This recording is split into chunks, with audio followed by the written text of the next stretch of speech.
Recently, I gave a spiritual life survey to some 600 teenagers, asking them what's going on in their lives right now. One of the questions I asked on this survey was this: what is the biggest challenge to teenagers and their faith lives today? Now, many might think they would have come back with responses like alcohol or drugs or sexual temptations.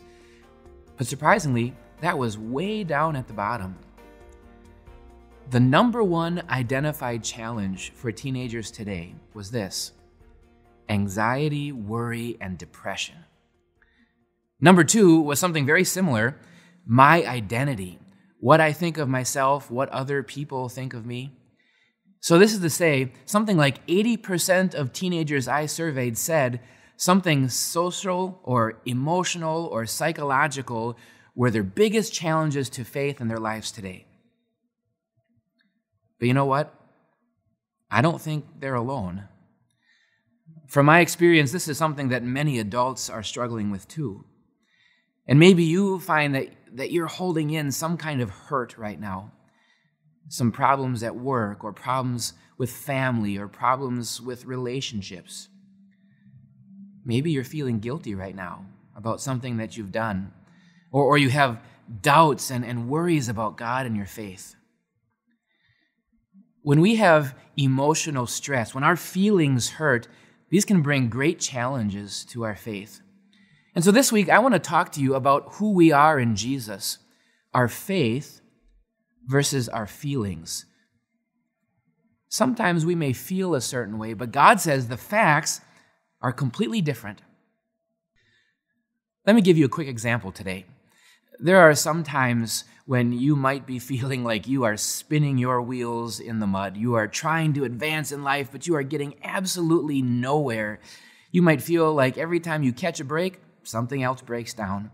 Other people have more success and happiness, and you might feel, I am totally worthless. But even though you might feel worthless, the fact is God says something different. Listen to this verse from Ephesians chapter 1.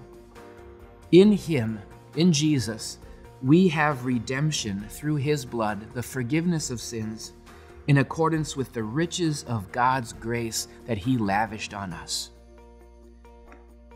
You might feel worthless, but the fact is, in God's sight, you are priceless.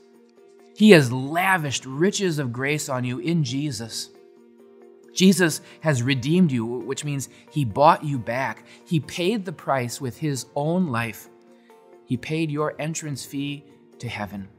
There is nothing worth more than Jesus Christ Himself.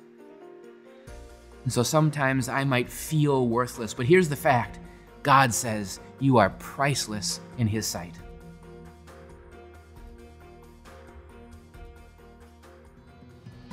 Hey, it's Amber L.B. Swenson. You might remember when my podcast, Little Things, was right here on Grace Talks. Or maybe you've never heard of me. Either way, I want to invite you to listen to Little Things, which is now its own podcast. We take a look at little things and little ways that we can change our thinking to know and love God more. So please check out Little Things wherever you listen to your podcasts.